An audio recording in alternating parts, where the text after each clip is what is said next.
من الفشل. هل يعني لكن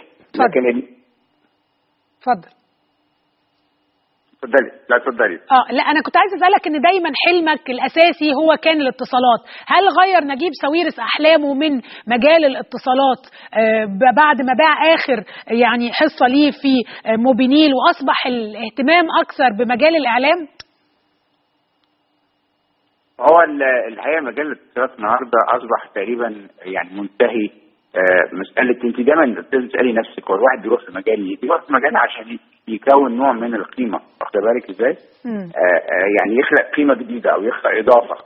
فالنهارده في مجال الاتصالات انا الحقيقه كنت وصلت ان الشركه من اكبر 10 شركات في العالم، وانتهت القصه بمشكلتي في الجزائر اجبرتني على البيع وانتهينا من القصه. النهارده ما فيش فرص في مجال الاتصالات. اما الاعلام النهارده فاصبحت الفرص فيه اكبر، وزي ما انت شايفه يعني دي تعتبر النهارده تصور انت مثلا السي ان ان في امريكا مصدرها ازاي، ودي تعتبر السي ان ان بتاعت اوروبا. فطبعا نقله جامده جدا، خاصه ان الخطه اللي عملها المدير التنفيذي بتاع الشركه يعني لو اتحققت ونجحنا فيها هتاخد المحطه الى افاق اخرى.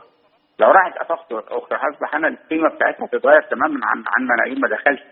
وانا معروف عني ان انا مش مستعجل على المكسب، يعني عندي استعداد للصبر وكده. بالنسبه للمكسب يعني الصبر غير كده، ما عنديش صبر. نجيب وانت بتبيع موبينيل مشاعرك كانت ايه؟ وانت بتبيع اخر حصه ليك في موبينيل، وانا عارفه علاقتك بهذه الشركه ده مش مجرد استثمار يعني.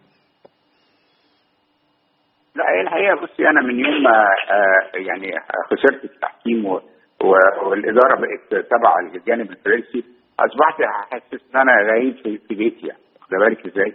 يعني حسيت ان انا ما يعني زي ما تكون اتسممت، يعني زي ما يكون حد حط عينه في لقمه عيشك او في حاجتك فاتسممت يعني. فكان لازم الناحيه النفسيه ما اقدرش انا اقعد في حته مش حاسس ان انا اللي باديرها، يعني فاهم ازاي؟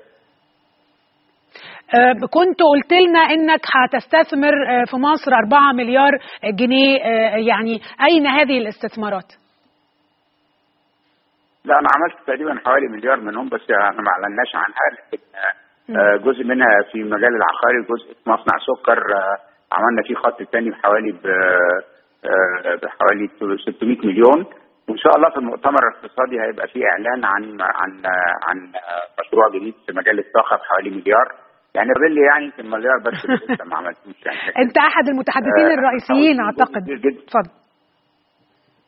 لا يعني انا محوش برضه جزء ان شاء الله احنا في مفاوضات نهائيه دلوقتي مع وزاره الكهرباء عشان نعلن عن المحطه دي، وهي محطه شمسيه ان شاء الله. ولو ربنا وفق ومضينا قبل المؤتمر او يوم المؤتمر لو نلحق نمضي يبقى كويس جدا، لان هي تبقى اول محطه بالطاقه الشمسيه، وده شيء مطلوب يعني في المرحله الجايه دي اكتر من اي حاجه ثانيه.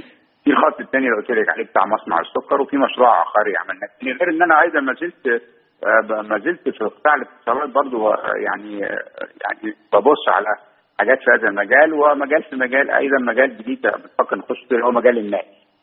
النقل اللي هو نقل الركاب والنقل النهري والحاجات دي كلها. فانا انت عارفه انا لما بقول حاجه دايما بنفذها، يعني ما بهزرش في الحاجات دي كده. انت متحدث رئيسي. ان احنا المؤتمر ده ينجح ان شاء الله. ان شاء الله انت متحدث رئيسي في هذا المؤتمر. اتفضل. ان شاء الله طبعا، وعشان احنا عايزين نقول يعني اهم حاجه ان نوري الناس اللي بره دي ان احنا بنستثمر في بلدنا، وبيجوا كلهم، يعني ما حدش يجي بلد اهلها نفسهم خايفين يستثمروا فيها يعني.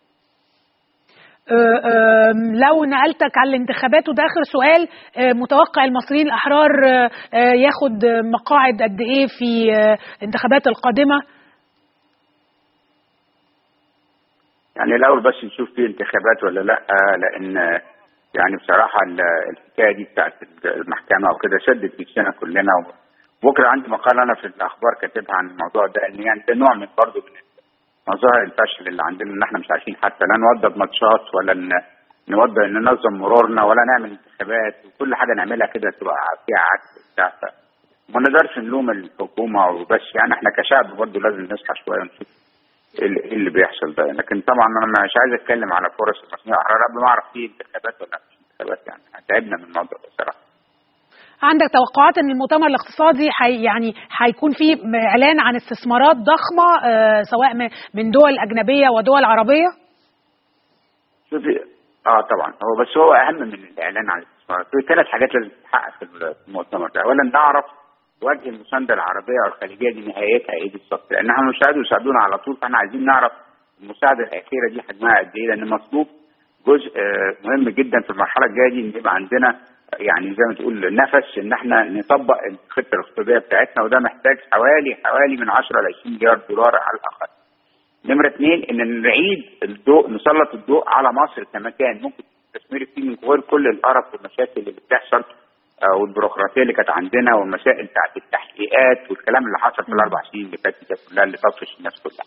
فده عوده لإلقاء الضوء. انما انا شخصيا هنتكلم ان احنا احنا كنا موجودين في مصر وعملنا ونجاحات كتيره جدا وبالتالي وكسبنا، فبالتالي الناس ممكن تعرف ان يعني ان البلد دي مبروكه وفيها رزق وفيها يعني حاجه، لان احنا محتاجين نشتغل كمان الناس اللي بتطلع كل سنه من الجامعات. انا بشكرك مهندس نجيب ساويرس. اعتقد